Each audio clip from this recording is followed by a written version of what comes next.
CM Siddaramaiah ಅವರ ಮುಂದೆ ಸ್ಫೋಟಗೊಳ್ತು ಇಬ್ಬರು ಶಾಸಕರ ಸೆಟ್ಟು. ಆಳಂದ ಶಾಸಕ ಬಿಆರ್ ಪಾಟೀಲ್, ಕಾಗವಾಡ ಶಾಸಕ ರಾಜು ಘಾಗೆ ಸಚಿವರ ಕಾರ್ಯವೈಖರಿಗೆ ತೀವ್ರ ಆಕ್ರೋಶವನ್ನ ಹೊರಹಾಕಿದ್ದಾರೆ. ಪತ್ರಕ್ಕೆ ಸಚಿವರು ಸ್ಪಂದನೆ ಕೊಡ್ತಾ ಇಲ್ಲ. ಜನರಿಗೆ ಏನು ಉತ್ತರ ಕೊಡ್ಬೇಕು? ನಾವು ಹೋಗ್ಲಿ, ನಮ್ಮ ಪತ್ರಗಳಿಗೆ ಬೆಲೆ ಕೊಡದಿದ್ರೆ ಕೆಲಸ ಮಾಡೋದಾದ್ರೂ ಹೇಗೆ? ಸಿಎಂ ಮುಂದೆ ತಮ್ಮ ಅಳಲನ್ನ ತೋಡ್ಕೊಂಡಿದ್ದಾರೆ ಪಾಪ ಶಾಸಕರು. ಸಿಎಂ ಸಿದ್ದರಾಮಯ್ಯ ಅವರ ಮುಂದೆ ಸ್ಫೋಟವಾಯಿತು ಇಬ್ಬರು ಶಾಸಕರ ಸೆಟ್ಟು. ಆಳಂದ ಶಾಸಕ ಬಿಆರ್ ಪಾಟೀಲ್ ಒಂದು ಕಡೆ ಆದ್ರೆ, ಮತ್ತೊಂದು ಕಡೆ ಕಾಗವಾಡ ಶಾಸಕ ರಾಜು ಘಾಗೆ ಸಚಿವರ ಕಾರ್ಯವೈಖರಿಗೆ ತೀವ್ರ ಆಕ್ರೋಶವನ್ನ ವ್ಯಕ್ತಪಡಿಸಿದ್ದಾರೆ. ಸ್ಪಂದನೆ ಕೊಡ್ತಾ ಇಲ್ಲ, ಅವರು ಸ್ಪಂದಿಸ್ತಿಲ್ಲ. ನಮ್ಗೆ ನಮ್ಮ ಪತ್ರಕ್ಕೆ ಸಚಿವರು ಸ್ಪಂದನೆ ಕೊಡ್ತಾ ಇಲ್ಲ. ಜನರಿಗೆ ನಾವು ಏನ್ ಉತ್ತರ ಕೊಡ್ಬೇಕು? ಹೋಗ್ಲಿ, ಅವ್ರು ಕೇಳೋ ಪ್ರಶ್ನೆಗಳಿಗೆ ನಾವು ಏನ್ ಆನ್ಸರ್ ಮಾಡೋದು? ನಮ್ಮ ಪತ್ರಗಳಿಗೆ ಬೆಲೆ ಕೊಡದಿದ್ರೆ ಕೆಲಸ ಮಾಡುವುದಾದ್ರೂ ಹೇಗೆ? ನಮ್ಗೇನೋ ಕೇಳ್ತೀವಪ್ಪ, ನಮ್ಮ ಕ್ಷೇತ್ರದ ವಿಚಾರವಾಗಿ ನಾವು ಕೇಳ್ತೀವಿ, ಸಚಿವರನ್ನ ಇದು ಮಾಡ್ಕೊಡಿ ಅದು ಮಾಡ್ಕೊಡಿ. ಪತ್ರ ಬರೆದ್ರು ಕೂಡ ಅವರು ರೆಸ್ಪಾನ್ಸ್ ಮಾಡಲ್ಲ ಅಂತಂದ್ರೆ ಹೆಂಗೆ? ನಾವು ನಮ್ಮ ಜನಕ್ಕೆ ಏನ್ ಆನ್ಸರ್ ಮಾಡೋದು? ನೋಡಿ, ಪ್ರಶ್ನೆ ಇಟ್ಟಿದ್ದಾರೆ ಸಿದ್ದರಾಮಯ್ಯ ಅವರ ಮುಂದೆ. ಶಾಸಕರ ಸೆಟ್ಟು, ಏನೆಲ್ಲ ವಿಚಾರಗಳಿಗೋಸ್ಕರ ಶಾಸಕರು ಇಷ್ಟು ಸಿಟ್ಟಾಗಿದ್ದಾರೆ? ಅನುದಾನ ಇಲ್ಲದೆ ಅಭಿವೃದ್ಧಿ ಆಗ್ತಾ ಇಲ್ಲ, ಕೂಡಲೇ ಅನುದಾನ ಕೊಡಬೇಕು, ಇಲ್ಲವಾದರೆ ಕಷ್ಟ ಆಗುತ್ತೆ. ಸಿಎಂ ಸಿದ್ದರಾಮಯ್ಯ ಮುಂದೆ ಸಿಟ್ಟು ಹೊರ ಹಾಕಿದ್ದಾರೆ. ಅವರ ಸಿಟ್ಟಿ ಕಾಡುವಾದ್ರೂ ಏನು? ಯಾತಕ್ಕೋಸ್ಕರ ಈ ರೀತಿಯಾಗಿ ಪ್ರತಿಕ್ರಿಯೆ ಕೊಡ್ತಾ ಇದ್ದಾರೆ? ಮಾಧ್ಯಮಗಳ ಮುಂದೆ ಸ್ವಪಕ್ಷ ನಾಯಕರ ವಿರುದ್ಧ ಅಥವಾ ಸ್ವಪಕ್ಷದ ವಿರುದ್ಧವಾಗಿ ಯಾಕೆ ಮಾತನಾಡ್ತಾ ಇದ್ದಾರೆ? ಕಾರಣ ಇಷ್ಟೇ, ಅನುದಾನ ಇಲ್ಲದೆ ಅಭಿವೃದ್ಧಿ ಆಗ್ತಾ ಇಲ್ಲ. ಅನುದಾನ ಸಿಗ್ತಿಲ್ಲ ಶಾಸಕರಿಗೆ. ಅನುದಾನ ಸಿಗ್ತಿಲ್ಲ ಅಂತಂದ್ರೆ ನಾವು ಓಟ್ ಹಾಕಿ ಗೆಲ್ಸಿ ನಮ್ಮ ಕ್ಷೇತ್ರಕ್ಕೆ ಎಂಥದ್ದೂ ಮಾಡಿಲ್ಲ ಅಂತಂದ್ರೆ ಇದೆಂಥದಕ್ಕೆ ನಾವು ಓಟ್ ಹಾಕಬೇಕು? ನೆಕ್ಸ್ಟ್ ಇನ್ನೊಂದ್ಸಲ ನಿಂತ್ಕೊಂಡ್ರೆ ಗೆಲ್ಲಿಸ್ತಾರಾ ಅನ್ನೋಂಥ ಭಯ ಇದೆ ಶಾಸಕರಿಗೂ ಕೂಡ. ಗೆದ್ದಿದ್ದೀನಿ, ಏನಾದ್ರೂ ಮಾಡಿದ್ರೆ ನೆಕ್ಸ್ಟ್ ಹಾರ ಹಾಕಿ ಮತ್ತಿನ್ನೊಂದ್ಸಲ ಶಾಸಕನಾಗಿ ಮಾಡ್ತಾರೆ. ಸೊ ಏನೂ ಮಾಡ್ಲಿಲ್ಲ ನಾನು ಕ್ಷೇತ್ರಕ್ಕೆ, ಇಷ್ಟೆಲ್ಲ ಖರ್ಚು ಮಾಡಿ ಏನೂ ಮಾಡ್ಲಿಲ್ಲ, ಏನೂ ಕೊಡುಗೆ ಇಲ್ಲ, ನಾನು ಶಾಸಕನಾಗಿ ಏನೂ ಕೊಡುಗೆ ಕೊಡ್ಲಿಲ್ಲ ಅಂತಂದ್ರೆ ಮತ್ತೆ ಓಟ್ ಹಾಕ್ತಾರಾ ಅನ್ನುವಂಥ ಭಯ, ಆತಂಕದಲ್ಲಿದ್ದಾರೆ ಈಗಾಗಲೇ ಶಾಸಕರು. 2.5 ವರ್ಷ ಆಯ್ತಾ ಬಂತು, ಏನಂದ್ರೆ ಏನೂ ಇಲ್ಲ. ಅನುದಾನ ಇಲ್ಲದೆ ಅಭಿವೃದ್ಧಿ ಆಗ್ತಿಲ್ಲ, ಕೂಡಲೇ ಅನುದಾನ ಕೊಡಬೇಕು, ಇಲ್ಲವಾದ್ರೆ ತುಂಬಾ ಕಷ್ಟ ಆಗತ್ತೆ. ಅಧಿಕಾರಿಗಳ ವರ್ಗಾವಣೆ ಗೊತ್ತೇ ಆಗ್ತಿಲ್ಲ, ಶಾಸಕರ ಗಮನಕ್ಕೆ ಬರ್ತಾ ಇಲ್ಲ. ಅಧಿಕಾರಿಗಳ ವರ್ಗಾವಣೆ ಆಗ್ತಾ ಇರೋದು ಶಾಸಕರ ಗಮನಕ್ಕೂ ಕೂಡ ಇಲ್ಲ. ಅಧಿಕಾರಿಗಳ ಭ್ರಷ್ಟಾಚಾರದಿಂದ ಕೆಟ್ಟ ಹೆಸರು ಬರ್ತಾ ಇದೆ. ಇದೆಲ್ಲ ಶಾಸಕರ ಸಿಟ್ಟಿಗೆ ಕಾರಣವಾಗಿರುವಂತಹ ಅಂಶಗಳು. ನಿಗಮ ಮಂಡಳಿ ಅಧ್ಯಕ್ಷರನ್ನಾಗಿ ಮಾಡಿ ಸಚಿವರುಗಳು ಶಾಸಕರ ಸಮಸ್ಯೆಯನ್ನ ಕೇಳ್ತಾ ಇಲ್ಲ. ಹೋಗಿ ನಮ್ಮ ಲಿಸ್ಟ್ ಅನ್ನ ಹಾಕೊಂಡು ಹೋಗಿ ಕೊಟ್ರೆ ಅವರಿಗೆ ಕ್ಯಾರೆ ಅನ್ನೋದೇ ಇಲ್ಲ. ಸಚಿವರುಗಳು ಎತ್ಲಕ್ ತಿರುಗೂ ರೋಡಲ್ಲ, ಫೋನ್ ಮಾಡಿದ್ರು ಎತ್ತಲ್ಲ, ಭೇಟಿ ಆಗ್ತೀವಿ ಅಂದ್ರೆ ಸಮಯವೂ ಕೂಡಲ್ಲ. ಮತ್ತೇನ್ ಮಾಡ್ಬೇಕು ನಾವು? ಶಾಸಕರ ಸಮಸ್ಯೆಯನ್ನ ಕೇಳ್ತಿಲ್ಲ ಅವರು. ನಮ್ಮದೇ ಸರ್ಕಾರದಲ್ಲಿ ನಮಗೆ ಬೆಲೆ ಇಲ್ಲದಾಗಿದೆ. ಜನರ ಪ್ರಶ್ನೆಗಳಿಗೆ ಉತ್ತರ ಕೊಡ್ಲಿಕ್ಕೆ ಆಗ್ತಾ ಇಲ್ಲ ನಮ್ಗೆ. ಸುಖ ಸುಮ್ಮನೆ ಪ್ರತಿಪಕ್ಷಗಳಿಗೂ ಅಸ್ತ್ರವಾಗ್ತಾ ಇದೆ. ಹೀಗೆ ಆದ್ರೆ ಪಂಚಾಯಿತಿ ಚುನಾವಣೆ ಎದುರಿಸೋದು ಕೂಡ ಕಷ್ಟವಾಗುತ್ತೆ. ಇದು ಶಾಸಕರ ಸಿಟ್ಟಿಗೆ ಕಾರಣವಾಗಿರುವಂತಹ ಪ್ರಮುಖವಾದಂತಹ ಅಂಶಗಳು. ಯಾಕೆ ಇಷ್ಟು ದಿನ ಸುಮ್ಮನೆ ಇದ್ದು ಶಾಸಕರು ಇವತ್ತು ಇಷ್ಟರ ಮಟ್ಟಿಗೆ ರೋಚಿಗೆ ಹೇಳ್ತಾರೆ ಅಂತಂದ್ರೆ, ಸ್ವಪಕ್ಷ ನಾಯಕರ ವಿರುದ್ಧವಾಗಿ, ಪಕ್ಷದ ವಿರುದ್ಧವಾಗಿ ಅಂತಂದ್ರೆ ಏನೂ ಸಿಗ್ತಿಲ್ಲ ಅಂತಂದ್ರೆ ಸುಮ್ಮನೆ ಕೈಕಟ್ಟಿ ಕೂರ್ಲಿಕ್ಕೋಸ್ಕರ ಶಾಸಕ ಸ್ಥಾನವನ್ನ ತೆಗೆದುಕೊಳ್ಬೇಕಾ ನಾವು? ಕ್ಷೇತ್ರಕ್ಕೂ ಏನಿಲ್ಲ, ನಮ್ಮ ಕೊಡುಗೇನೂ ಏನೂ ಇಲ್ಲ ಸಮಾಜಕ್ಕೆ ಅಂದಮೇಲೆ ಏತಕ್ಕೆ ನಾವು ಮಾಡ್ಬೇಕು ಕೆಲ್ಸವ? ಯಾಕೆ ಇಷ್ಟೆಲ್ಲ ಖರ್ಚು ಮಾಡಿ ನಾನು ಯಾಕೆ ಶಾಸಕ ಆಗ್ಬೇಕು? ಒಂದು ಅಧಿಕಾರಿ ಟ್ರಾನ್ಸ್ಫರ್ ಆದ್ರೂ ನಮ್ಗೆ ಗೊತ್ತಿಲ್ಲ, ಮತ್ತೆ ಏತಕ್ಕೆ ನಾವು ಈ ಹುದ್ದೆಯಲ್ಲಿರಬೇಕು ಅನ್ನುವಂತಹ ಅಸಮಾಧಾನಕ್ಕೆ ಈಗಾಗಲೇ ನಾಯಕರು ಬಂದಂತೆ ಕಾಣಿಸ್ತಾ ಇದೆ. ಮುಖ್ಯಮಂತ್ರಿ ಮುಲಾಮು. ದೆಹಲಿಯಿಂದ ಬೆಂಗಳೂರಿಗೆ ಬರುತ್ತಲೇ ಸಿಎಂ ಆಕ್ಟಿವ್ ಆಗಿಬಿಟ್ಟಿದ್ದಾರೆ. ಅಸಮಾಧಾನಿತ ಶಾಸಕರೊಂದಿಗೆ ಸಿಎಂ ಪ್ರತ್ಯೇಕವಾಗಿ ಸಭೆ ಮಾಡಿದ್ದಾರೆ.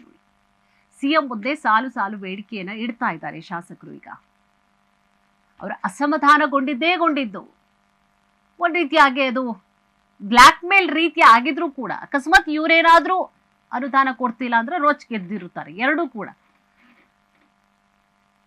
ದೆಹಲಿಯಿಂದ ಬರ್ತಿದ್ದ ಹಾಗೆ ಫುಲ್ ಆಕ್ಟಿವ್ ಆಗಿದ್ದಾರೆ ಸಿಎಂ. ಯಾಕಂದ್ರೆ ಅಲ್ಲಿ ಹೇಳಿ ಕಳ್ಸಿದಾರೆ ಅವ್ರಿಗೆ ರಾಷ್ಟ್ರೀಯ ನಾಯಕರು, ಮೊದಲು ಚಾರ್ಜ್ ಮಾಡ್ರಿ, ಕರೆಕ್ಟ್ ಆಗಿ ಸರ್ಕಾರ ಸರಿಯಾಗಿ ನಡೆಸ್ಕೊಂಡು ಹೋಗ್ರಿ. ಅದೇನ್ ಪದೇ ನಿಮ್ದು ಕಂಪ್ಲೇಂಟ್ಸ್ಗಳು ಬರ್ತಾನೆ ಇರುತ್ತಲ್ಲ, ಏನ್ ಕತೆ ನಿಮ್ಗಳದು? ಅದೇನೋ ಅದು ಅನುದಾನ ವಿಚಾರವೋ ಏನೋ ಮತ್ತೊಂದು ಮಗದೊಂದು, ಅದೇ ನೋಡ್ಕೊಳ್ಬಾರ್ದು. ಅದೆಲ್ಲ ನಾಯಕರು ಇವತ್ತು ಮಾಧ್ಯಮಗಳ ಮುಂದೆ ಮಾತನಾಡ್ತಾರೆ ಅಂತಂದ್ರೆ ಇನ್ಯಾವ ಲೆವೆಲ್ಗೆ ನೀವು ಇಟ್ಟಿದ್ದೀರಿ ಅಥವಾ ಅನುದಾನ ಕೊಡ್ತಿಲ್ವಾ, ಹೇಗೆ ಏನು ಅಂತ ಸಾಕಷ್ಟು ಪ್ರಶ್ನೆಗಳನ್ನ ಕೂಡ ಇಟ್ಟಿರ್ತಾರೆ ಅವರು. ಸುಮ್ಮನೆ ಕಳ್ಸಿರೋದಿಲ್ಲ, ಅವ್ರನ್ನು ಚಾರ್ಜ್ ಮಾಡೇ ಕಳ್ಸಿರ್ತಾರೆ. ಶಾಸಕರೊಂದಿಗೆ ಸಿಎಂ ಪ್ರತ್ಯೇಕವಾದಂತಹ ಸಭೆ ಮಾಡಿದ್ದಾರೆ ನೋಡಿ. ದೆಹಲಿಯಿಂದ ಬಂದಂತಹ ತಕ್ಷಣ ಸಭೆ ಮಾಡಿದ್ದಾರೆ. ಸಿಎಂ ಮುಂದೆ ಸಾಲು ಸಾಲು ಬೇಡಿಕೆಯನ್ನ ಕೂಡ ಇಟ್ಟಿದ್ದಾರೆ ಶಾಸಕರು. ಸಿಎಂ ಬರುತ್ತಲೇ ಕಾವೇರಿದ ಕಿಚ್ಚು, ಲೈಕ್ ಅವರು ಸಭೆನ ಮಾಡಿರೋದ್ರಿಂದಾಗಿ ಈಗಾಗಲೇ ಸೊ ಫಸ್ಟ್ ಬಂದ ತಕ್ಷಣ ಅಲ್ಲಿಂದ ಒಂದಷ್ಟು ವಿಚಾರಗಳು ಸೂಚನೆಗಳಿಗೆ ಏನು ಕೊಟ್ಟಿದ್ರು ಹೈಕಮಾಂಡ್ ನಾಯಕರು, ಅವ್ರು ಬರ್ತಿದ್ದ ಹಾಗೆ ಕಾಗವಾಡ ಶಾಸಕ ರಾಜು ಕಾಗೆ ಅವರು ಅವರ ನಿವಾಸಕ್ಕೆ ಬರ್ತಾರೆ, ಕಾವೇರಿ ನಿವಾಸಕ್ಕೆ ಬರ್ತಾರೆ, ಮಾತುಕತೆ ಮಾಡಿದ್ದಾರೆ. ಸಿಎಂ ಭೇಟಿಗೆ ಭೇಟಿ ಕೂಡ ಮಾಡಿದ್ದಾರೆ. ಸಚಿವ ಜಮೀರ್ ಅಹಮದ್ ಖಾನ್ ಅವರು ಕೂಡ ಭೇಟಿ ಮಾಡಿದ್ದಾರೆ. ಆಳಂದ ಶಾಸಕ BR ಪಾಟೀಲ್ ಕೂಡ ಭೇಟಿ ಮಾಡಿದ್ರು. ಎಲ್ಲರೂ, ರಾಜು ಕಾಗೆ ಅವರು ಭೇಟಿ ಮಾಡಿದ್ರು, BR ಪಾಟೀಲ್ ಅವರು ಭೇಟಿ ಮಾಡಿದ್ದಾರೆ, ಸಚಿವ ಜಮೀರ್ ಅಹಮದ್ ಖಾನ್ ಅವರು ಕೂಡ ಭೇಟಿಯಾಗಿದ್ದಾರೆ ಅವರನ್ನ. ಶಾಸಕರಿಗೆ ಸಿಎಂ ಬುದ್ಧಿ ಮಾತು ಹೇಳಿದ್ದಾರೆ. ಮನೆಗಳ ಹಂಚಿಕೆಯ ಬಗ್ಗೆ ಸಿಎಂ ಮುಂದೆ BR ಪಾಟೀಲ್ ಬೇಸರವನ್ನ ಹೊರಹಾಕಿದ್ರು. ನಾನು ಆರೋಪ ಮಾಡಿದ್ದೀನಲ್ಲ, ಸುಳ್ಳಲ್ಲ, ಅದು ಸತ್ಯ. ಅದು ಪತ್ರಕ್ಕೆ ಮಾನ್ಯತೆಯೇ ಸಿಕ್ಕಿಲ್ಲ, ನಮಗೆ ಹಣ ಪಡೆದು ಹಂಚಿಕೆ ಮಾಡಲಾಗಿದೆ. ಈ ವೇಳೆ ಇಬ್ಬರು ಶಾಸಕರಿಗೆ ಅನುದಾನದ ಭರವಸೆಯನ್ನ ನೀಡಿದ್ರು ಸಿಎಂ. ಓಕೆ, ನಿಮ್ಮ ಪ್ರಶ್ನೆ ಆರೋಪ ಏನಿದೆ ಎಲ್ಲವನ್ನು ಕೂಡ ನಾನು ನಿವಾರಿಸ್ತೀನಿ, ಪರಿಹಾರ ಕೊಡ್ತೀನಿ ಅನ್ನುವಂಥ ಭರವಸೆಯನ್ನ ಕೊಟ್ಟರು ಸಿಎಂ. ಸಚಿವರ ಜೊತೆಗೂ ಸಭೆಯನ್ನ ನಡೆಸಿ ತಿಳಿಸ್ತೇನೆ ಅಂತ ಸಿದ್ದರಾಮಯ್ಯ ಅವರು ಹೇಳಿದರು. ಶಾಸಕರಿಗೆ ಆದ್ಯತೆ ನೀಡುವಂತೆ ಮತ್ತೊಮ್ಮೆ ಹೇಳ್ತೇನೆ ಅಂತ ಭರವಸೆ ಕೊಟ್ಟರು. ಆದರೆ ನೀವು ಯಾವುದೇ ಕಾರಣಕ್ಕೂ ಬಹಿರಂಗವಾಗಿ ಮಾತನಾಡಬೇಡಿ. ನಿಮ್ಮ ಬಹಿರಂಗ ಮಾತುಗಳಿಂದ ಸರ್ಕಾರದ ವರ್ಚಸ್ಸಿಗೆ ಧಕ್ಕೆ ಆಗತ್ತೆ. ನಿಮ್ಮ ಆರೋಪಗಳು ಪ್ರತಿಪಕ್ಷಗಳಿಗೆ ಅಸ್ತ್ರವಾಗತ್ತೆ. ಎಲ್ಲ ಸರಿ ಹೋಗುತ್ತೆ, ಡೋಂಟ್ ವರಿ, ನಾನಿದ್ದೀನಿ ಅನ್ನುವಂಥ ಅಭಯ ನೀಡಿದರು. ಸರಿ ಮಾಡ್ಕೊಂಡು ಹೋಗೋಣ, ಎಲ್ಲ ಏನೇ ಸಮಸ್ಯೆಗಳಿದ್ರೂ ಮುಂದೆ ಸರಿ ಹೋಗುತ್ತೆ ಅಂತ ಸಿಎಂ ಭರವಸೆ ಕೊಟ್ಟರು.